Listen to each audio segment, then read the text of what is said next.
Well, hello everyone, and welcome to this CIBSE and BCIA joint webinar. It's always a privilege to be part of industry collaboration like this. It's where we can learn from each other and share both knowledge and share ideas. It's also terrific to see such a high attendance today. I think we've got in excess of over 600 people registered, so thank you for making this webinar your priority this Friday lunchtime. We do appreciate how demanding our day jobs can be, and how being busy can become a barrier to gaining knowledge in sessions such as this. My name is John Belfield. I work for a BMS integration company based in Hampshire, and still very much enjoy the engineering challenges that we each face today, probably now more than ever. And I was very fortunate to lead the BCIA as their president between 2018 and 2020, and I remain very proud and involved in what is a very active trade association. I've also got strong links with CIBSE as a fellow, as a council member, as chair of the IT and controls group, and chair of the AI position statement group. So when the challenge of net zero was made law in June 2019, it was my opinion that there was no real clear plan. I'm trying to be controversial, but I just felt there was no clear plan for how it could be practically delivered. But it was the start of real thinking for how can we actually do this? And I remain excited for the net zero challenge and for what we building service engineers can achieve together before 2020, and let's go beyond. Net zero isn't quite enough, it's net positive, has to be the ambition. And that said, I'm still continuing to learn what role we can each play in reaching this initial net zero goal. So the format for the webinar today is a presentation. We're lucky to be joined by Christine Pout from BRE, who's going to bring us up to speed with the UK Net Zero Carbon Building Standard and the journey she's been on with its creation and launch just earlier this year. There'll then be a panel session chaired by Andy Camsell to unpick some of the practical detail, and then we'll finish with a question and answer session via the chat feature, so we can build a deliverable understanding for how we each play our part in achieving the standard. Please do put your questions in the chat. They are important to these sessions, and they always prompt good conversations about just what actual delivery looks like. You know, bringing the theory into reality is what these sessions are about. How do I go away from today and do something?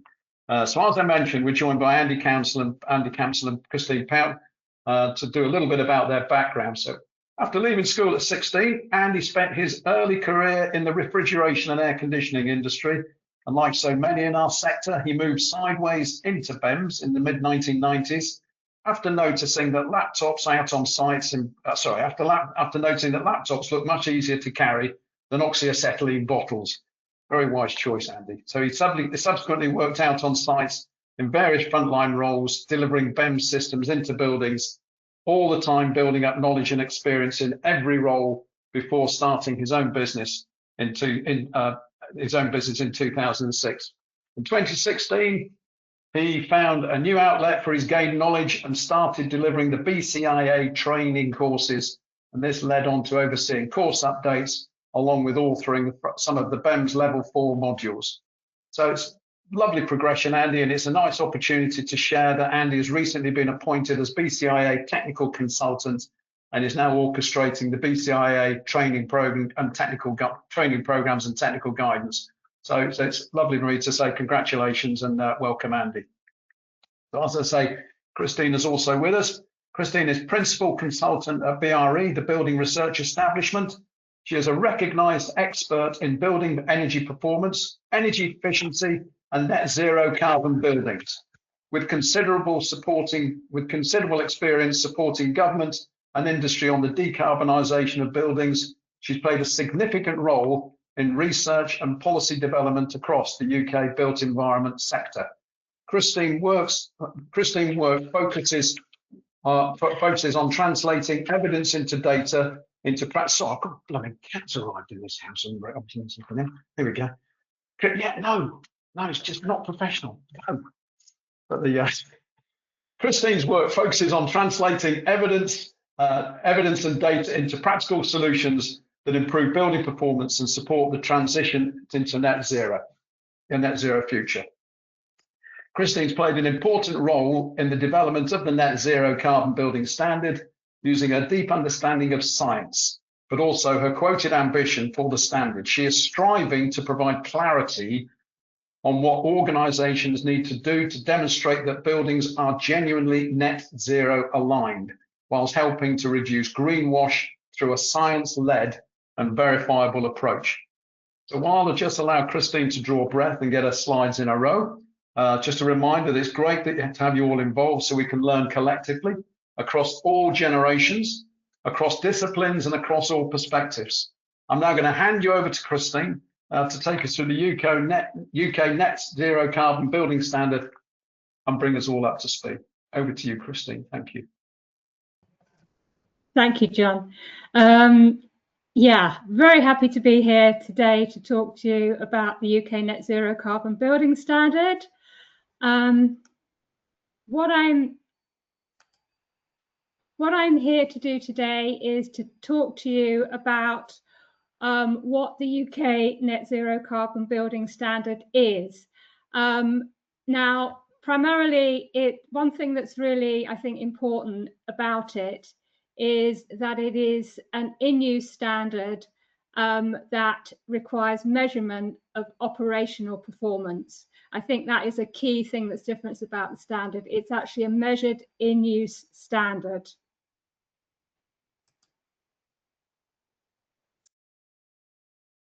So, sort of a bit of history. I mean, we came together, a whole group of organisations, in May 2022, which is quite a long time ago now, as a cross-industry steering group, together with brought together a lot of stakeholders across the built environment to develop a standard that defines the requirements for what a building needs to be net zero in the UK. So what we set out to do and achieved, I suppose, ultimately in March this year, when version 1 of the standard was published, is a rule book that tells you, it tells you exactly what the building needs to achieve to be net zero aligned. The net zero aligned bit is very important. So it covers all aspects of carbon and energy. So it's not just looking at one thing, it's looking at the whole carbon impact of the building. It's science-led because we're talking about meeting net zero carbon targets at the national level. And it has involved an awful lot of industrial engagement and collaboration. In terms of what the standard is able to assess, it assesses all types of buildings and works being things that are related to embodied carbon, I suppose. So you can assess new buildings, existing buildings and retrofit buildings, extensions to buildings, and also multi-use buildings. We can't assess all types of buildings, but we cover the vast majority of buildings. So we cover all of the sectors stated there. I think the important thing is that for all of those building types, you need the operational data, and you have to verify that that has met the requirements of the standard.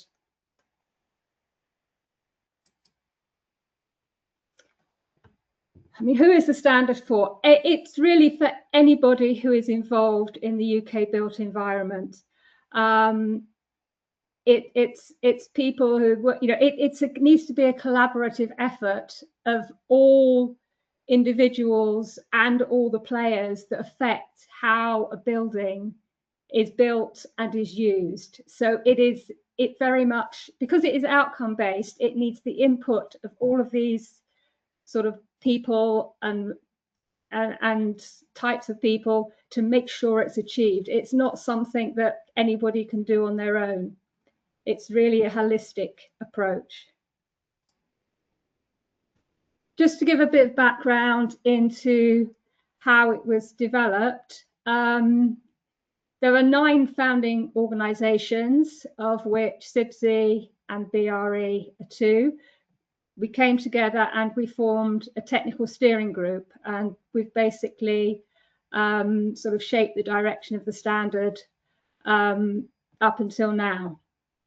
But not on our own. It's also involved a lot of task groups who were charged with actually working out the rules were for the rules for embodied carbon, the rules for operational energy, carbon reporting, and everything else. And there were 14 sector groups who were looking specifically at the limits that were appropriate for different building types. We've run pilot study, which had a large number of pilot projects, looking to see how their projects would do against the standard. And we still have some working groups going, looking at other aspects of the standard. As well as the people who have been actively involved with the standard as task group members and sector group members, we've had an awful lot of evidence provided from in-use data and further energy modelling to try and to make sure that we establish the rules that we establish and the limits and targets that we are setting are realistic and achievable.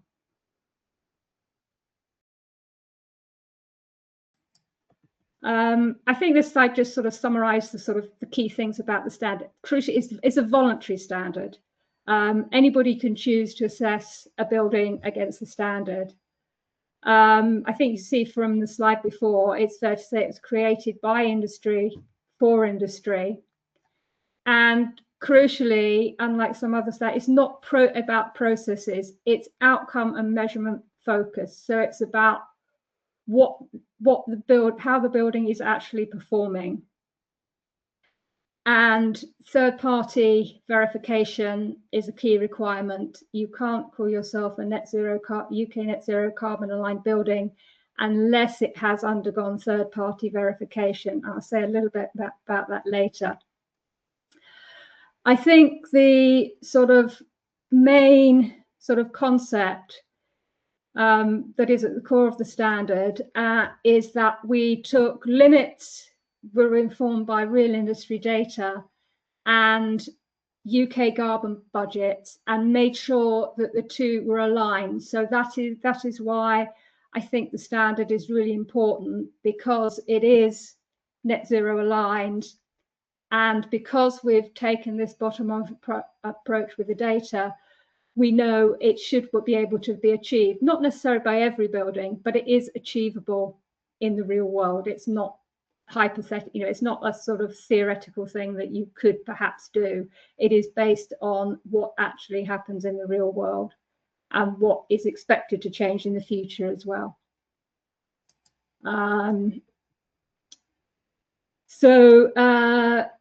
Operational and embodied carbon are the 2 aspects that are included. It also considers energy and material efficiency. It encourages reuse of buildings primarily because there are embodied carbon targets for new build, and if you're retrofitting a building, the carbon impacts will be much smaller. It's aligned with whole life carbon approaches. It also has requirements for on-site renewable energy and responsiveness to the grid. Now, this relates to achieving net zero at the national level, which is what we're aligning with. And to do that, buildings need to do things to support the electricity supply grid. So that is why those 2 things are in there as well. This slide just summarizes how the targets and limits were developed. So we took top-down targets for UK energy and carbon budgets, broke them down to a building level, and then bottom-up analysis. Again, as I said previously, that's the evidence that was supplied by all of the people who fed into that call for evidence on what can be achieved at the moment, and also consideration of what is possible if in the future. So for energy, that was about modelling the technological and sort of industry changes that might lead to a reduction in carbon. And for embodied carbon, the reduction, primarily the reduction in grid electricity and how that would lower the embodied carbon in materials. I think I should say that that's because we have targets for different years. So there are targets set for this year and all years in the future up to 2050, because that is what we're looking to do. If you're net zero carbon aligned, you're meeting your bit of the carbon budget in that year.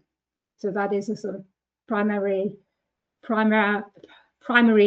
sort of principle of the standard. This slide summarizes the requirements of the standard. So there are a number of metrics that need to be met, that need to be reported and met. So these are for upfront carbon, operational energy.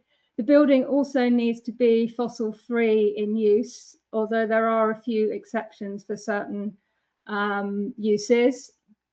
There are also carbon limits for district heating and cooling networks. We have a global warming potential limit for refrigerants, and there are limits for space heating. I think that just applies to housing. It's not for all sectors at the moment because we don't have necessarily the data for it. As I mentioned before, there are targets for on-site renewable generation, which are dependent on the roof size, the roof area. As well as meeting the limits and targets, there are certain things you need to report. So you need to report the whole life cycle embodied carbon for the building, operational water use, electricity demand. So that is about the variability of demand over the year. So peak demand, 10th percentile demand, and that's because limiting peak demand is really important for the grid, and also reporting heating and cooling delivered to the building, even where there aren't limits for that.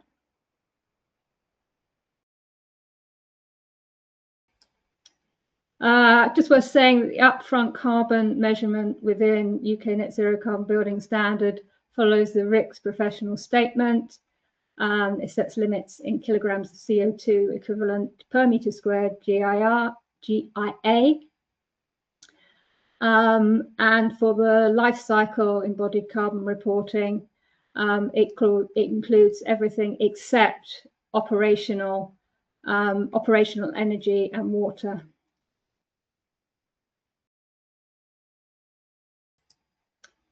So version 1 of the standard was published on the 10th of March this year. We are actively working with a verification provider on verification for the standard, and that is due to be launched this summer. I'll just quickly run through some more recent developments to the standard. So since the pilot version was published last year, obviously we've done the pilot testing, which I've mentioned. There is a new sort of assessment against the standard for practical completion on track, which is a series of checks you can do on the building prior to it being operational, to see if it's likely to meet the standard. There are landlord and tenant only routes that's currently just for offices, but that's now been included in the standard. Another important thing, I mean, one thing when we set out to do the standard is we wanted something that everybody could work with. And obviously everything is, there's lots of other things out there and we're trying to align with everything. And because there's a lot of commonality, because this sort of definition of net zero carbon buildings is something that lots of organizations or people are getting around, there are instances where other assessments actually align with it. So rather than having to do separate assessments, I mean, a classic example is BREEAM, where BREEAM assessments are done. There is an awful lot of alignment there. So where things are done for BREEAM, they would be deemed to satisfy certain aspects of the standard, and potentially vice versa as well. So we're looking for something that is a sort of common core that everyone can get around, and that is sort of a demonstration, I think, of how we're doing that. I've mentioned the verification, that's still in development. Obviously, we've created version 1, and we are already thinking about sort of minor tweaks we want to make to version 1.1, inevitably. This gives just an idea of the scope of the projects that were assessed using pilot testing. This was very much looking at whether the sort of owners of these projects saw any problems with the way the standard was then, and inevitably that led to some sort of slight tweaks to the standard. And I think in a couple of cases we might have adjusted the limits very slightly. So we've really, this is again about the industry collaboration, making sure that what we have actually works in practice.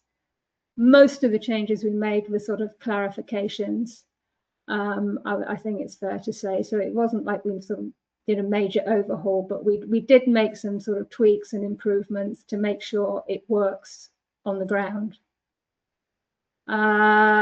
This slide just shows the range of building types. So it's a mixture of new build and existing buildings and buildings that are going to be refurbished.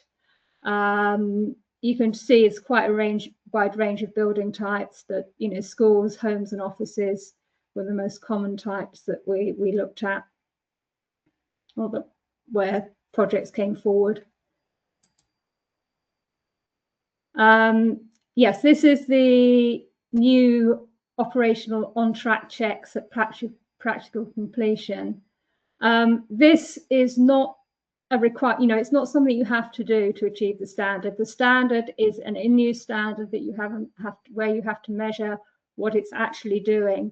This is just a way to kind of help developers make sure that the buildings are likely to meet the standard. It's absolutely no guarantee that they will, but to give it some sort of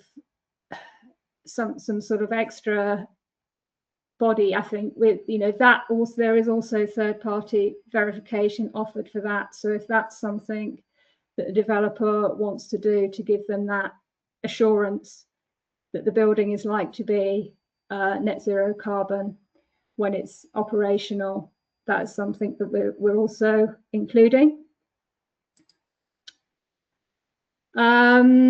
Landlord and tenants routes. Essentially, this is this option is now included in the standard, only for offices at the moment. But I think an important thing to say is we really want whole buildings to be assessed, and this is about the collaboration, because everybody to achieve a net zero carbon building, you need everybody working together. So we're not encouraging the people to use these routes, and in fact we require that you demonstrate that you can't obtain the data to verify at the whole building level, and you have to do if you want to do a landlord only or tenant only assessment, and there are slightly different targets for those reflecting the, particularly for energy, reflecting the difference in energy use. But I think one thing I would say with that is the metering requirements can get quite complicated to that. And the analogy there is the Neighbours UK for offices. It's very, very similar approach to that. I'll give Neighbours UK for offices. This is that Neighbours UK is also one of the deemed to satisfy routes for operational energy, the operational energy limit. Passive House Trust is also in there for operational energy, and we are looking at the alignment of BREEAM with the UK Net Zero Carbon Building Standard, and have applied that there's an application for that to achieve the deemed to satisfy status across a number of different of the requirements in the standard.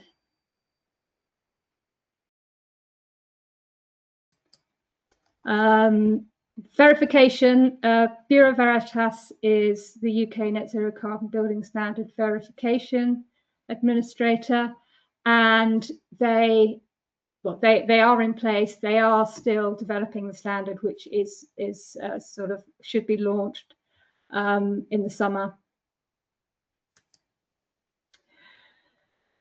This is something else that we will be launching alongside the verification, and that is a performance evaluation. So one thing that we got a lot of feedback on with the pilot study was for a lot of projects, they, you know, maybe just one aspect they weren't quite able to meet for some reason, but still wanted to show that they are, you know, they are making a really good effort to try and be net zero aligned. So we've introduced this performance evaluation, which essentially is a report card, you know, showing how you've achieved against the standard, so that where a building applies to be net zero carbon aligned but can't quite make it, they still have got some official report, a verified output which shows what they have achieved, as well as the things that they haven't quite achieved.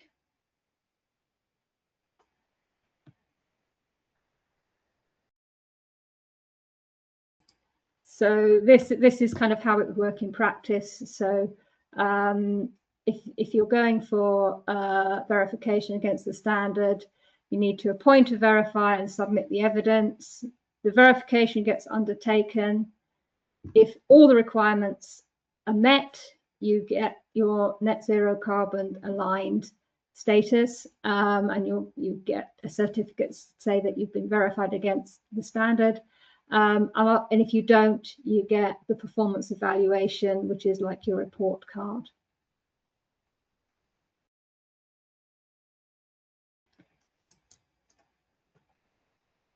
And so I think finally, there's version 1 of the standard is available on the website. There are also now a lot of other useful documents for anybody who's interested in more detail about how the standard works, what required and various aspects. And there are a lot of other guidance material that are sort of in preparation or are out there and are also linked to on the website. So I think that's it from me. I hope that's the information I've provided is helpful, and I'd be very interested in views on what this means. Yeah, what this means for building energy management and controls. Thank you, Christine. That was really enlightening. That's brilliant. just want to kick off, because I don't know who's here, just to sort of explain how BEMS fits into this. BEMS, Building Energy Management Systems, BMS as it's more commonly known in a lot of places. We obviously deal with the control of buildings, but we deal with the monitoring of those buildings as well, including the monitoring of a lot of the energy management systems in there. So that's where BEMS fits into this. One of the things to bear in mind with BEMS, we're looking at computer-based systems. So we have computers running the plant, but we also have them gathering data, which can then be sent up to storage systems. So we're very much in the center of this operational energy performance. That's where we sit with this. So it's really important to recognize in terms of this standard that there's a role for BEMS, a very important role here, but a lot of that we're already doing, and it just, we need to make sure that we're doing it correctly, because you get BEMS to a new building, but also just because you've got a BEMS in your building, it might not have, or it might not be ingesting enough data to actually meet with this standard or provide the reporting for this standard. So that's kind of where we're sitting with it. Just going to give Christine a moment, because obviously she's been talking for quite some time.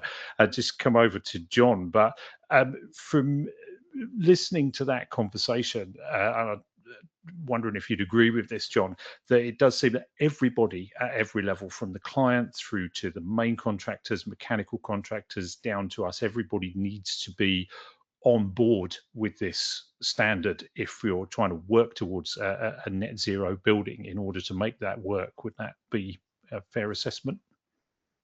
Yeah, I think it's a topic that has been kicked around, and we talk about it, and it's hard to deliver it. And what this session today is, why it's lovely that we're collaborating between CIBSE and the BCIA, is you've got a lot of specifiers, you've got a lot of deliverers, and it's actually how do we talk about collaboration, and then sometimes, because the way contracts are set up, we can disappear into our silos and sort of protecting risk and liability and so on and so forth. And I think one of the byproducts of this standard, which I think is potentially an unintentional one, is it is going to get us all on the same side of the fence. That's my ambition, whether it's an optimistic one, but I think it's a shared goal that we can all get behind, that we actually have to get, and it'll come back. And I think I'll pick up a lot of people's interest by saying early engagement is the key to it, and that collaboration across all disciplines, as opposed to being passed something down the line and said, right, I'll open this, now what do I do with this? So I completely agree, Andy, that I think it's going to create a more one team kind of approach. And I'm sure there'll be a lot of kickback on that, because the realities of site and contract and supply chain are different. But for the sake of a webinar, I want to say that there has to be a different way of doing things. And if we can begin to take small steps to this new form of collaboration around a common goal of who owns the performance gap, we all do, to actually sort of make this net zero ambition a shared one in every activity and every action and every design and every bit of software we write, then yeah, we'll start taking those baby steps towards the 2050 ambition. Excellent. I'll just sort of bring Christine into the discussion here. So in terms of operational data, it's very clear that obviously we need energy monitoring data to make this work. Yeah. We get a lot of environmental data as well. So we have lots of temperatures in buildings, but CO2 monitoring, RH monitoring, things like that. Will that be feeding into this data as well for that assessment? Not at the moment. It would just be operational energy for the moment. We did consider some of the other aspects of, the temperatures being, but for the net zero carbon building standard, we decided it's very much a sort of one aspect standard. So they were considered out of scope. We would like to include other things, but just getting everything on carbon included was a big ask, and we wanted to get that right. So yeah, it's just the operational energy, and I suppose water consumption, refrigerant gases, that would be the scope, because those are the things that have significant carbon impact in operation. Okay, it's interesting you mentioned refrigerant there, because obviously as BEMS, once you put refrigerant into something, it should be in there. But we do monitor refrigerant leak systems, which obviously would presumably have an impact. As if you are a client, a building owner who's experienced, God forbid, a refrigerant leak, it's caused a problem. Does that factor into the assessment as well? Do all those things need to be reported? Bit off the topic of BEMS, but just curious. No, absolutely. Absolutely. There is a requirement to report the carbon emissions from any refrigerant leakage. There is not a limit on it as such. I think there are also requirements for leak detection. So it needs to be there, it needs to be monitored, and you need to report any leakage and measure what that is. But I always see that as the first step to sort of actually limiting it. If you're measuring it and you're actually reporting that measurement, hopefully you would do something to reduce it. But that's one thing that you can't account for it. You can't sort of set a limit on it. It would be very difficult. So I think we're going as far as we can with that. Okay. So, I mean, on that note, something for those who are probably not as familiar with BEMS as myself and John, there's a lot of event-driven data from BEMS as well as that statistical and historical data.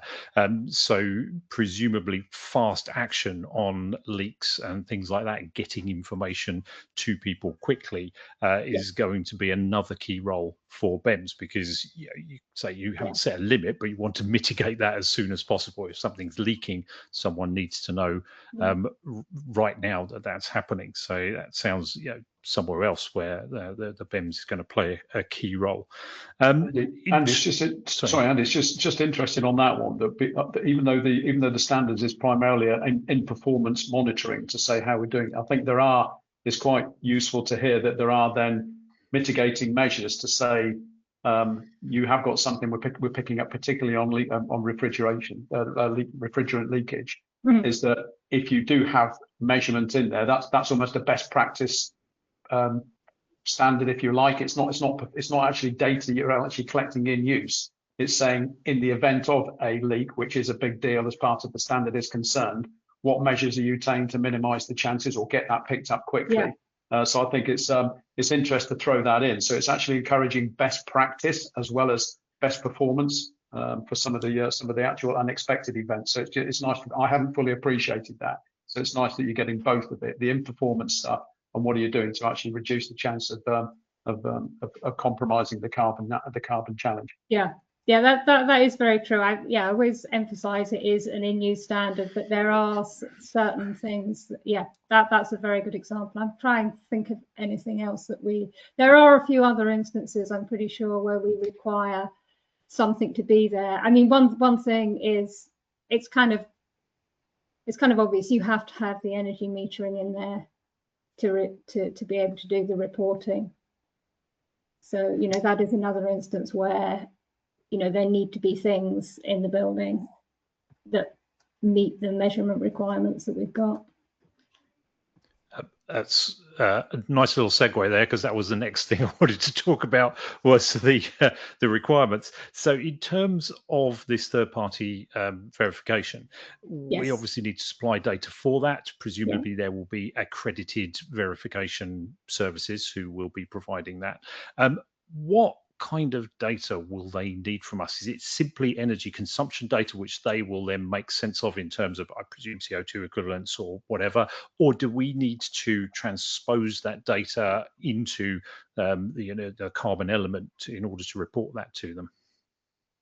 That's a good point. There is there is a data pro forma which is on the website, which it's essentially a sort of data form you need to fill in that you submit to be assessed along with the evidence. So within that form, you would have to enter, the energy consumption and the carbon emission factors, and we tell you where to get the carbon emission factors from. and all the information you need to see whether it meets the limit, and then that gets passed over along with the sort of underlying evidence, so the meter readings, all the other things we ask for, the LCA for the embodied carbon, and that gets submitted, and that's the thing that gets verified. So there are clear instruction, you need the energy data and the calculation, but there is a format to help you do that. Yep. Okay. I mean, it sounds to me there as though, if there's some kind of formula that needs applying to our data, this is certainly well within the capabilities of an existing BEMS. You can ingest the energy data and then, automate the processing of that data. I mean, if that's the case, would you sort of see that as a way forward there, John? Yeah, I think it's again picking up on one of Christine's themes in the introduction, is that it's what's the practical delivery look like, and if I just come back from my own experience of delivering buildings, it's we desperately want to know what we're getting measured against, and I think it's then just coming back. And I'm not going to say who does what, but I'm imagining we've got specifiers here who desperately want to specify systems that they know are going to get installed. So if we come back to the requirements for the data. The BMS side of it, or the BEMS engineers can provide the data as long as it's actually getting ingested by the actual BMS system. Then if we know the format and we know the frequency and the amount of time it's got to be collected for, if that's very well detailed, then that can be actually engineered in from the get-go. I think it's sometimes it just, again, not trying to pick up on a negative, but sometimes if it's BREEAM and iServe and some of these other platforms, if they're spoken about almost at commissioning, it's a little bit too late, because either the meters aren't in there or the zoning isn't in there. And so I think that really early, come back to that, we're going to kill this word today, this collaboration, to actually understand what are we doing together, what's possible, and what are we doing together as specifiers, designers, and then installers to meet the requirement, and how do we know that we're actually complying with it when we're actually putting that, so they become non-negotiables and can't get VE'd out, because if we do that, we then compromise the ongoing performance of the building. So I think that, coming back to your point, Christine, about we need to almost have a design for each building as to what the metering requirement is, what the logbook looks like, what the frequency, and not just a line which says UK net zero compliant. And I think that will be something that then, who owns that, and then it comes back to how do we actually build that into the to the actual cost plan and the delivery of the who owns that document, who owns the process all the way through, which is probably another question. I love the fact that you're using this to create a BEMS utopia, John. Yeah. On sessions like this, you're allowed a bit of freedom just to think. I know all the bumps and bruises we've all got from doing things, but I just think, on sunny Fridays when you're just thinking, actually, we can do things better, and this is even if we just nudge the dial a bit, it's a great move forward. So yeah. Yeah, I mean, any of the BEMS professionals who are on this will recognise what you've said, and that more collaborative approach. It benefits everybody. It's not just a beating up of the smallest contractors exercise, which shouldn't be. It should be, striving for better buildings, striving for a better world. I just want to bring in a question at this stage, which is kind of along the lines that we're talking about, but it's about the size of buildings. Someone's asked, do you consider that this might be overly complex for very small buildings? And not necessarily. Well, not necessarily. Obviously, there is a certain. If a very small, but it depends. It's not so much on the size of the building. It's probably more on the complexity of the building. Mm-hmm. Yeah, obviously there are economies of scale when it comes to sort of collecting the data and verifying the data that doesn't relate to scale. So I think that is a fair point. Yeah. I think that's an absolutely fair point, but I don't see how we can, make it easier for smaller projects. Sorry, John, you were going to. No, I think it's a difficult one because it's the launch of a standard, and it has to be the start somewhere, and it has to sort of set a kind of mindset.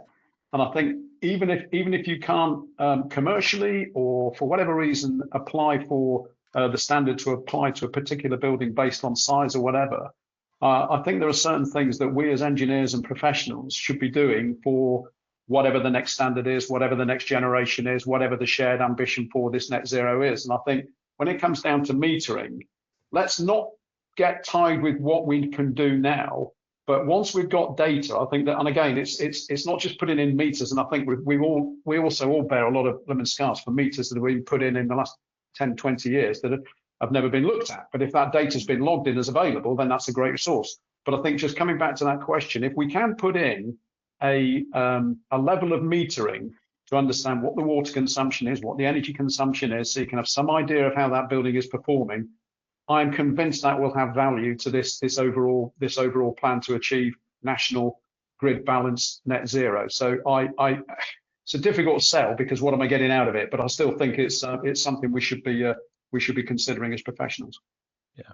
And of course, it's the right thing to do. So it's, we've got to, maybe it is a little bit complex in this form. Maybe there's something else that scales down to smaller buildings, but the goal is still the same.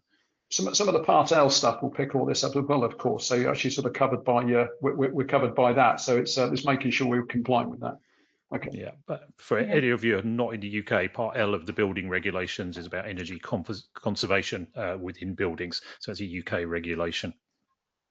Sorry, John. I do apologise. Just as another one, just to jump in with, and again, it's not to completely mire you with guidelines and regulations and what have you, but there is I can plug CIBSE documentation, and a lot of people on the call will be familiar with the TM39, which was only launched last week, which is talking all about metering strategy for buildings, and I think that does sit very nicely with this as to what a well-designed metering system for a building looks like. And I think, don't quote me, but I think that covers all sizes of buildings, but I might get shot down on that, but I'd just guide you towards the CIBSE guide TM39 for that new view on metering in buildings.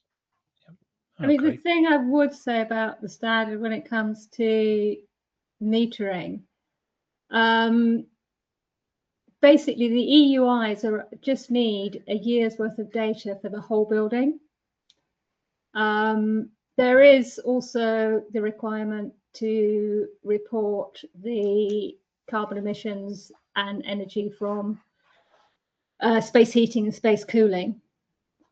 So those need to be separately monitored, but that's not, you don't need to have all the end uses necessarily monitored to demonstrate that you've met the EUI targets.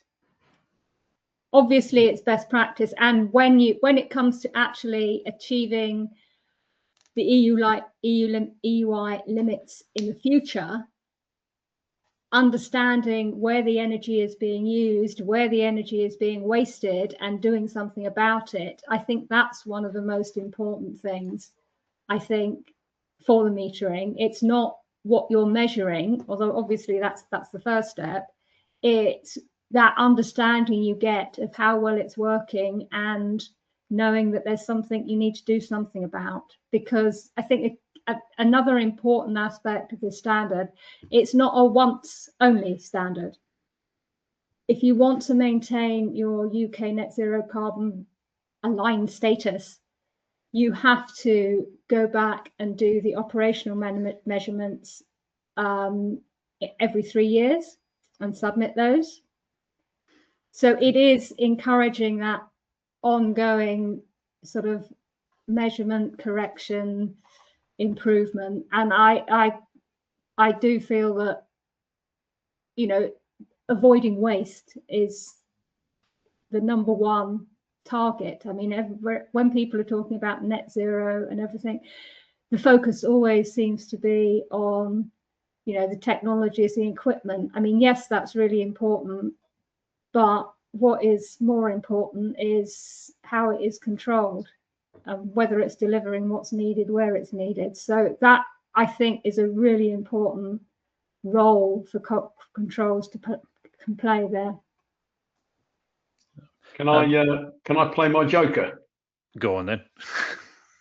Because the BCIA obviously are very active in what you're just talking about there, Christine, and they're trying to get the real power of what BEMS can bring to this whole conversation, the awareness of actually in terms of it providing that EUI information is via the BMS, and so they're raising awareness. And I know that there was a white paper published by the BCIA last year, which was there to influence pretty much everybody, but policymakers, building owners, developers, to actually sort of make sure that even a baseline BMS is put in every building, not just to actually monitor data, but to do exactly as you've just described, to create demand-driven systems. So we only turn stuff on when there's a real demand for it, and we actually only turn it on to provide a comfortable environment. And so I'm only flagging that because it's a powerful document that aligns very much with the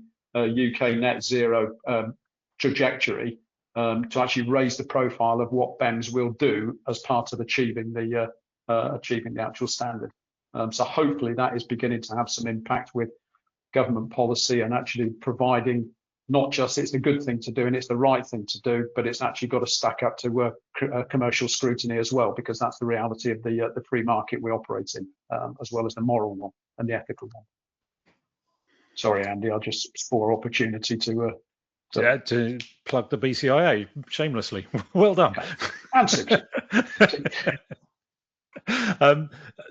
It's obviously that's a really important factor to all of this. It was what I was going to say, because I was going to move on from what Christine was saying about the re-evaluation, the 3-yearly re-evaluation, because someone has asked a question about that. Just to expand on that, Christine, would you, so if a building achieves the UK net zero, obviously zero is the standard, but would there be more stringent checks moving forward, or is this just once you net zero is it, you've got to zero and that's where you need to stay?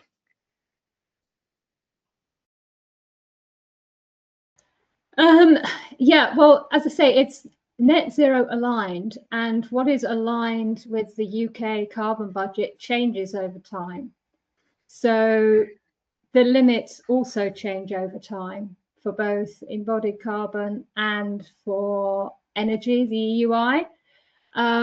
So no, it doesn't stay the same, and you still have to meet it. Okay, that's cool. I mean, that's just an interesting thing from our side of it. Yeah, we don't often get involved in that side of it. It's just, people come to us, we need this information, so it's good to know that that is a moving target. And so absolutely, yeah, I should have made that clearer maybe. Yeah, but from an operational point of view, of course, if we are, if we have an operational building and the new target is lower, then we may have to look at factors in how we control that building, still maintaining the conditions, in order to reduce energy. It's always a goal to reduce energy consumption from a cost point of view, but if you want to retain this standard, it seems as though we may have work to do, ongoing work, in that respect as well. Okay. And Andy, just feeding that question back to you a little bit, because I know you're very operational with strategy and writing software and what have you for buildings. And again, I'm just coming back to Christine's point that you get the validation after a year's worth of proven data, and then then again in 3 years' time. And I'm just looking to sort of flog the BMS a bit harder here, and whether we could even conceive setting trackers to see whether you're on target, so you don't wait in 3 years' time and think, blimey, we've missed it by a mile. We're getting a bit of a wake-up call saying, hang on a minute, why has this gone up? It might be we need to look at weather data. It might be how the people are now using the building, but we're getting early warnings, which the BMS can give us, so that we're not waiting 3 years' time to find that we're going to lose our status and we've been off track for the last 6 months. I don't know if that's a factor that we could be making the BMS sort of fill that I think role. that's a really valid point there, because we obviously, everyone's getting involved in data analytics these days, but generally speaking, I know AI is sort of shifting the landscape a bit on that, but generally speaking, that means looking at historic data to see where the anomalies are. If we could start looking for trajectories where things are drifting and how that might impact the standard as it's changing, I think it's well within the capability of BEMS, but it certainly needs a shift in thinking in how we engineer those solutions. You can't just have this flog and forget system anymore, where it does that on day one, great, it's signed off and off we go. We have to think about that moving forward, and the kind of solutions, the technology exists, we just need to apply it better to ensure that we are actually looking at that, looking at what's happening in the future. It's a great way to engage with clients and be a part of this as well. So yeah, I mean, I would totally agree with you there. I'm just keeping an eye on the time, because obviously we've got a lot of questions coming in. John, is there anything else, because obviously I've been leading this conversation, is there anything else that you would want to bring up as in this panel before we sort of open it up to wider questions? Not specifically, but just the only point I'll just briefly make is I think it's one thing. We design the best building, the best fabric, and put M&E stuff in as a final resort for the other stuff we can't fix with passive solutions. We then put in from a BMS point of view the best monitoring and interfaces and high level interfaces, and then we commission it to the best of our ability, that not on the parameters we've got. And we set that building going to be as efficient as it possibly can, and for health and well-being and comfort. And the thing that I think one of the missing links that I think is going to hopefully come on the back of this is also occupant behaviour, and how we just bring them into and I think it was the mayor of New York, rightly or wrongly, just said this week, that can we set all cooling systems to 25? Now it is summer, it's warm, and it's not. We should be start nudging away. And I know this is a big ideological sort of philosophical thing, but moving along our human right to demand 21. And I just think this is part of that conversation. And so I think there is a user behavior, because we can design that building, but then if the building is getting used in a completely different way in 2 years' time, it's a little bit all bets are off. So I almost wonder whether it's like, I hate always going back to car examples, but they are sometimes quite good. You get if you drive it in this kind of environment, it will deliver this. If you drive it in this, it will deliver that. Take your choice. And I just wonder, I'm not trying to create more work for designers or modelers or whatever, but you can say, if your building is in optimum conditions, your building will deliver this. And so sometimes if it's slipping outside the parameters, let's not just go and shout at the BMS. Let's not just go and shout at the design or the way it was installed. Let's just look at how the building's been used as part of that holistic assessment of why the building is not making it. And let's not wait for it to fail. Let's think about how do we re-educate, how we all recalibrate our relationship with energy, whether we're paying the bill or whether somebody else is paying the bill. So I think it's part of a bigger conversation. It comes back to that whole collaboration piece all the way through how buildings get occupied and used. Yeah. I think that's a nice way to finish the panel discussion. To be honest, it's down to all of us. Yeah, every single one of us to play a role. Absolutely. So personal responsibility. Yeah. Very much so. Well, thanks, guys, for that section. We've obviously got some questions, so I might as well sort of carry on. I've been keeping an eye on these. There's a few there. One of the questions that came in earlier is about direction for BEMS companies. It says, are you going to direct BEMS suppliers to provide a minimum standard telemetry monitoring to be able to implement and report what is required? So I come to you first, Christine, on that, because I feel the BCIA may actually be having a role in this. So what are your take on that first, Christine? Okay, so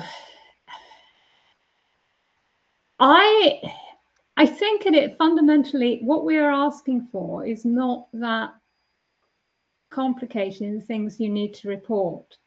As for what kinds of BMS system controls and metering setups meet that, I think that is entirely sort of building specific. I think I really don't have the knowledge to know how you would do it. It's not, it can be complicated, but it's not necessarily that much we're asking for. Yeah. In terms of performance, it's more a case. I think the point that John was making about how it's used being, affecting what happens in the building is a key. Okay.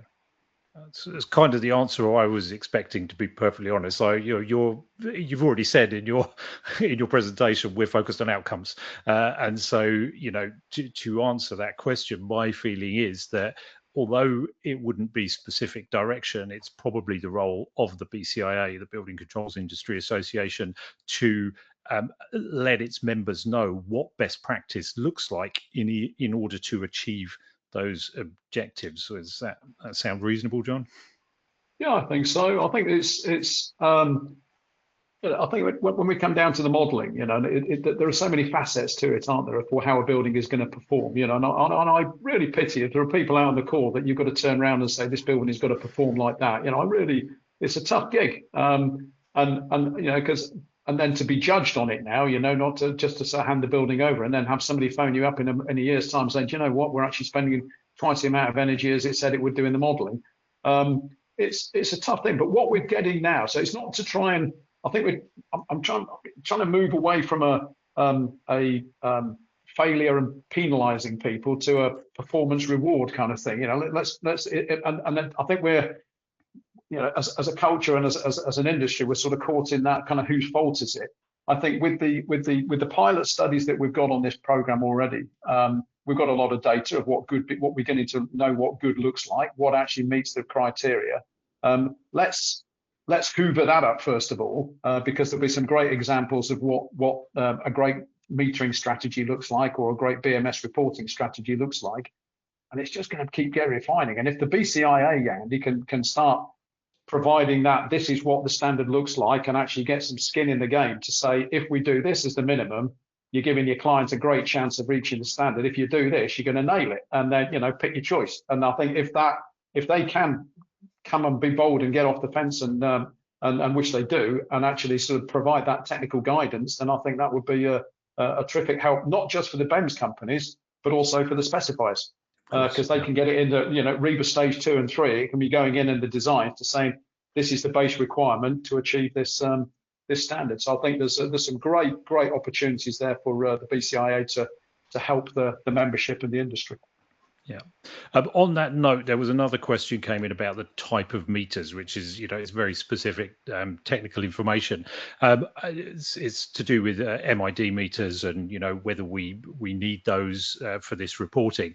I mean, my feeling with that is the more accurate your data and the less open to any obfuscation of that, the better. So that's kind of best practice. So yeah, I mean, we're going to need accurate data. I think you would probably be better placed if you're using MID accredited meters in order to be able to prove that what you're doing is providing accurate information. I mean, because presumably there is an element of that to the reporting. Is there a requirement for those in the standard, Christine, or how do we assert that it's accurate data? That's not explicit. We just say, what do you need to measure? And I say that kind of sits with the verification, the verification administrator, and that's something that's being worked on. As far as I'm aware, I don't think it would go into quite that level of detail. In some instances, essentially the verification body has to be satisfied that the data provided is correct and complete. What level of accuracy is ascribed to it? Yeah, there is always a sort of tolerance in the verification, but that's pretty small, I would say. But I've got no idea what kind of difference in accuracy the MIDI meters would have from others. I really don't understand. No, that's just Fair enough. Oh, John, yeah, sorry. And I mentioned it before, but just for the people on the call, it's used. And one thing I like about the standard is it connects with so many other standards. It aligns with so many other pathways to doing this. And I think in the same, and it cannot give granular information about everything. And so I think what the standard will do in the future, it will build up signposts to go and get the information from here. This is what good looks like.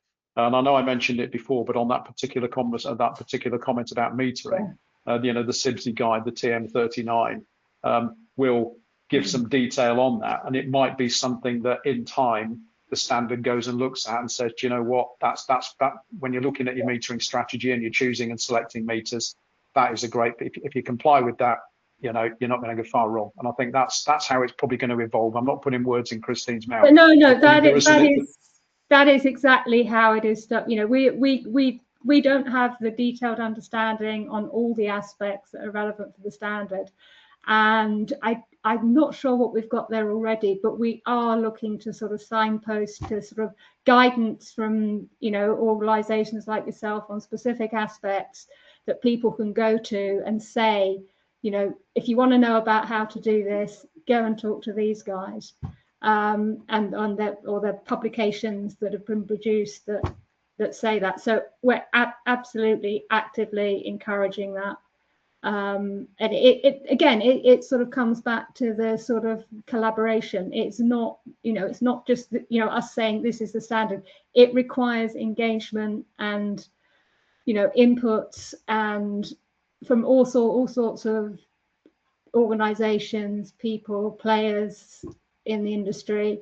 It's not something that we want to be sort of sitting in isolation. Very much the industry engagement and stakeholder engagement is something that is a theme throughout the whole development, and that is something that is very much something we're encouraging. Okay, just moving on to the next question. I kind of, you did cover this, but I just want to reassure people. It says, what happens if you can't hit the target? Are there fines? I imagine there's not fines because it's a voluntary standard. But what happens? What are the implications of not hitting the target? I mean, obviously we don't know what future legislation is going to look like, but right now, do you just not get the net zero? You would get your performance evaluation, which would say the things you have met and the extent to which maybe you've slightly overshot a target. The other thing, I mean, for EUI limits, if you you can apply at any point. So if if you start measuring it and think, oh no, this is far too high, this is not going to make it. If you then make some changes, make some modifications, and then you think, oh yeah, we could do it, you can sort of start effectively. You've got your year's measurement. You can start the clock when you want, or you say, okay, we can't do it this year. We can't do it next year. It'll have to wait until we've made some changes that do mean this building can meet it. So yeah, it's that because it's voluntary. That's okay. There's no requirement to meet it. It's something that it's out there as an achievable target. But for some buildings, it will take more than it will for others. Some can't do it today. Some can do it tomorrow. Some might not be able to do it for a number of years. But that is still setting out where a building needs to be if it wants to make that claim. Okay. Oh, sorry, John, you look like you're about to say something. Yeah, I again, just not to be too spiky, but it's a sort of, I know it's 2026 and we're 24 years away from this thing, and we're still sort of in the foothills. And I just think this is almost a softly wake up, voluntary. You might want to think about this. And I'm trying to phrase this in a way that isn't threatening. I really am, because I don't mean that, but I can only think that more legislative power will come to play in the future to actually start demanding compliance with this. So it's at what point we engage with it. And I think there'll be companies already playing a long ball strategy saying, do you know what, we want to be on this already. It looks good for our corporate governance and all the other things. but equally long term, it's where we want to go. So I think it's we're in a sort of soft phase at the moment, but I think that and a performance rewarded phase as opposed to a penalty phase, like the questioner is quite rightly sort of picking up. You know, what are the penalties? And I think it's hopefully if we can do a more carrot and stick, I think is probably the best way of describing it, and to get the uptake going.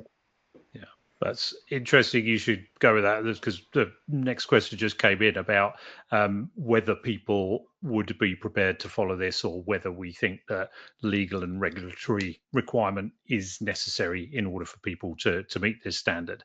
I mean, my personal view on that is that, you know, nobody has to do BREEAM, but people are definitely doing it. So, you know, and other accreditations. So I think that there are people, for exactly the reasons you described there, John, will be very keen to promote their green credentials and to make sure that they are striving towards this. But I do think the very much wider acceptance in the whole net zero conversation has to come through regulation, because, you know, there's this weird thing that we have where we always seem to be balancing the survival of the planet against how much it costs. It's like, oh, we can't save the planet today because it's a bit pricey, and so I think, you know, you have to be forced into those actions. Do you sort of agree with that, Christine? Ultimately, I'm not... Absolutely. We have had sort of ongoing debates about the standard, and would it, you know, ultimately, do we want this to be taken up by government? And the answer is yes, but I think it's really about the proof of concept. We need to show that it is achievable. It's achievable by all sorts of buildings, and how to do it. What changes to sort of current practices need to be made to make it achievable, and that learning will, you know, increase the numbers, and at some point it could become a legal requirement. That is absolutely something that, you know. And on that note, sorry, John, this kind of is along the same lines. Just sort of this question here: are there any incentive mechanisms in place for investors, developers, etc., to follow this standard? I'm thinking, you know, obviously being part of CIBSE there, John, you might be more aware of that kind of thing. You know, whether those are there for people, say, right, okay, you can get loans, tax breaks, whatever it is, for following this standard. I think it's probably too early for that stage at this stage, and it's not a world I operate in. But what my observation of a lot of the certainly the post-COVID office market in London, if I can just pick that for one, is that the demand from employees for a healthier, more balanced environment to work in is becoming a driver, and employers are recognizing that we need to offer this. And I think it's a slightly backdoor way of creating change, but I think it can apply here, because I think there's, you know, the employers are demanding a greener planet, a friendlier, lighter touch on the planet, and that will then drive, if it then has a commercial impact on rental values, because everything has to somehow translate into you know, money moving. That's not, you know, we can have lovely chats about what our ambitions are, but we have to talk about it within the realistic commercial propositions.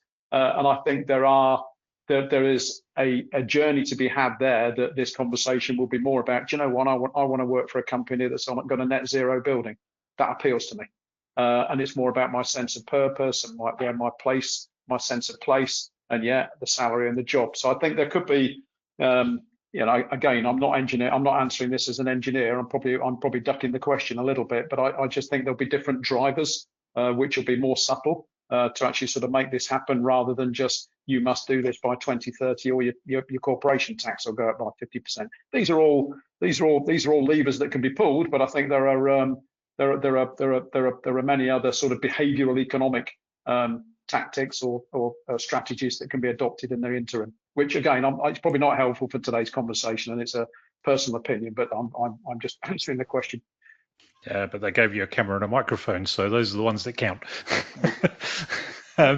So I've just there's another question. It's a very specific question which I've sort of sent across to Christine. It says it's about on-site versus off-site offsetting. I'll just read it out because I don't particularly understand this. But it says some buildings, especially existing, have inherent limitations, some which severely restrict on-site renewable possibilities. Could you please confirm on-site versus off-site offsetting? Yes, I can do that. Now we've got there are sort of two things wrapped up in that. One is on-site renewables, and the other is offsetting. Offsetting or renewable energy, renewable electricity supplied by the grid. They are recognised separately as offsetting. And that is a voluntary element of the standard. So you can do the standard with or without offsetting. When it comes to the on-site renewable energy targets, there are a number of constraints that are recognized within the standard, and these are listed in there as to where you can reduce or even have no on-site renewables. Just to give you, I mean, there's quite a long list, but some of the things would include planning constraints, obviously, for existing building, constraints on the structural load. There's a sort of whole list of constraints where it is not feasible legally and practically to put the amount of PV on the roof or somewhere else, or some other sort of renewable generation that achieves the same target. Then there are some, I'm not get out clauses, but where there are genuine constraints, they are recognized and you can reduce the target. I hope that answers that question. Christine, just to make sure to understand it, does that mean that if as long as I've taken every net zero measure possible in my building, and I still can't hit this target that's set for that building, I could achieve the standard? There is almost a weighting factor that could be applied. So although I'd be very proud of my performance evaluation certificate on my wall, yeah, because of these extenuating physical and whatever circumstances, I can still get the standard because I have done everything possible. That only applies to on-site renewable generation. Yeah. For the EUI, that I don't think there are some things. There are certain things you can exclude, which are mostly things like process load. So that is almost like a sort of mitigating circumstance. If you've got a really big process load or certain other things in there, you can exclude those. But for the on-site renewables, I think is on-site renewables and the refrigerant gas limit. If there are constraints on that, because that could have health and safety concerns or space constraints, then if you have those, rather you can sort of move away from what the target says, and instead of sort of submitting the proof that all the global warming potential meets the target, you have to submit a statement that sort of explains the justification for why you can't do it. And that would still be counted as a pass. So that's the way we deal with those things. But I think for embodied carbon and operational energy, I don't think there are, apart from the thing I mentioned, I don't think there are sort of mitigation. There are certain things you can exclude, but there's constraints on the building specifically. I don't think there are any. Okay. Another question that's come in, and I think this is probably more of a you thing, John, here. I mean, I have some views on this, but what do you think is needed to connect energy managers with these operational systems? Right now, I observe resistance to implementing those changes and systems. So my personal experience is not that. I find energy managers are very engaged with operational data. I don't see the pushback, but that, my experience is quite limited. I mainly work in the construction end of it, the project end of it, rather than the maintenance, the ongoing stuff with clients. So do you have any views on that, John? It just, I'm not ducking the question, but it varies massively. Sometimes it's digital familiarity, and sometimes it's just wanting to embrace everything that's new. And I think the key to it from our point of view to actually, and so you're right, there are some people who are resistant and some people who just want to embrace everything. And give me even more data, and they're almost like bullying you or badgering you for data. I think the certainly from my experience is for those who are a bit resistant, it's and again I don't know if this is a good example, but sometimes we design perhaps a graphics interface. This comes back to how data is presented, and we go too hard, and you're at the demo because we've actually achieved all the actual compliance of what was required at that, and it's we think this is amazing. Look at this spaceship we've given you, and they're absolutely overwhelmed. And that if you turned off at the outset, it's hard to recover. So there's something we try and do now is actually try and gauge that at a handover. And this is something which I know many companies do, is that we provide you this spaceship of graphics, but did you just want a front page which can give you this? And it's kind of a feeder. It just gives you, all right, so if I click on that, I'll get this. And it slowly becomes a sort of confidence education piece. And again, I will sound utopian about everything, but you can go on a journey, and in 6 months they're saying, right, so can I now download this into my analytics package? And so I think it's sometimes we overcomplicate too soon. So I'll just sort of, sometimes when you're confronted with a challenge like that, you say, is it me? What could I do? And I think sometimes we provide that spaceship and it doesn't suit everybody. So I'm giving you a clunky answer, and I don't know if it's answering the caller's question, but I just think we need to look to how do we present information to different energy managers in a way that they're either used to seeing it or how they're going to learn and begin to say, right, I didn't know it could tell me all that. And so you can, it's a collaboration thing again, as opposed to there's your system, see you later, where's my 12 months DLP? And it's that ongoing relationship to make sure the BMS is working for the people it was designed for. And if they're not getting the data, then we haven't done our job. No, I completely agree with you. It's very important, and something which we don't always consider. It's like if everybody around you is not understanding this, maybe it's you. It's like, could we do things better? And we all suffer from this. I do this when I'm presenting BCIA training courses. I assume a level of knowledge, and we all know what assumption is.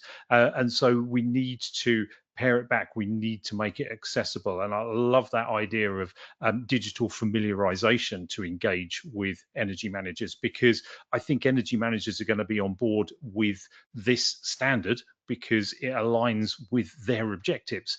But in terms of facilitating that, we need to make it accessible. And there is a very real onus on BEMS companies and individuals to do that.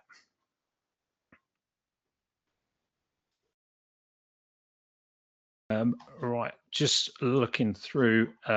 So I think there's a lot of statements, but not so many questions coming in. So I don't know if we've got a couple of minutes left. If anyone's got any other questions that they want to type in there. So there was a lot came in, so sorry if you have put a really important question there and I've missed it. So I'm not sure if anyone's typing that. A lot of people are asking for the presentation, which I believe this is definitely being recorded, so it will be available afterwards. And there's someone's mentioned about attendance certificates, which is definitely going to be a thing, apparently. Oh, there is a new question popped up. Okay. Right, I don't know if we'll be able to explain this, but we could certainly look at it. Could you please explain the GDPR considerations associated with sharing energy meter readings for residential buildings, particularly where the flats are occupied by tenants? Now, I don't suspect any of us are GDPR experts here, but it's a fair conversation. Do we, has GDPR been considered? Is that likely to be a thing? It's certainly something we have considered. I think because my basic understanding of GDPR is if it's not personal data, then it's fine. So for commercial, it's clearly all right. For housing, I think the answer is I'm not sure. However, I think there is a compromise whereby often you might be assessing, for example, something like a block of flats that would be assessed as one building. So you'd only need the meter reading for the whole building. So I think that would be the way it will be dealt with. And I think I'm not sure about sort of single family homes, whether that how that would be dealt with. I don't know offhand. It is certainly something that has been debated, and it might be clear in the standard. I should have checked every word of it before. Yeah, I mean, in all fairness, there is a responsibility for anyone who is storing and sharing data to be bound by the rules of GDPR anyway. So I think you're probably safe to say that you need to assess that on an individual level and look at how you're going about, how you inform people that you're storing the data, etc. So there's clearly going to be responsibilities there, even if it's not absolutely defined within the standard. It's certainly a line to say that it needs to be considered. Seems reasonable, and obviously it has been. Okay, right. Look at this. We've kind of run out of time here. So I just want to use these last few minutes to say thank you both, especially Christine. That was a really useful presentation. Certainly from my point of view, I am not heavily involved in CIBSE. I probably should be more, but I'm not. So it was really enlightening for me to see what's going on there, to see about this standard. It's obviously something we're all going to be getting involved in moving forward. So that is really, really useful. And it was a great outline of what's proposed, how it aligns with things that are happening at the moment. And of course, thank you to John for your insights there. That has been really great as well. So I don't know if either of you have anything that you want to just wrap up with for the last minute or so. Just to thank people for giving the time, and I hope people don't mind that we do talk a little bit openly out there and just be a bit challenging, because we're conscious at these sessions. You just don't want to just hear same old. We want to just perhaps create a bit of thinking differently, because I think the opportunity now is that we do have to think differently. Even in my plus 40 years of engineering, I'm as excited now about thinking differently about how we face the challenges to achieve the net zero goal. And I think it's, if we fail trying. But I'm actually confident with the technologies that are emerging now and the mindset that's emerging now, and frameworks like the net zero carbon building standard give us something to get on board with. It's now a thing. So it gives us something to work with, and then it'll get embedded in the supply chains, and it'll become normal. So thank you all, and thank you, Christine, for a great presentation. Thank you, Andy, for looking after us. Thank you. Oh yeah. See you on the next one. I'd just like to say a really quick thank you for everybody who's listened, and I do hope that it was useful and interesting, and you can find a lot more information about UK Net Zero Carbon Building Standard on the website. Thank you. Okay. Is it big red button time, or does someone else do that? Time to say, go and enjoy your afternoon, and don't let any football upset your karma over the weekend. Okie dokie. Right, thanks everyone. I'm going to press the big red button. I don't know if that turns the whole thing off or it just puts us into a side room, but yeah, thanks to everybody who's joined us. Really appreciate your time.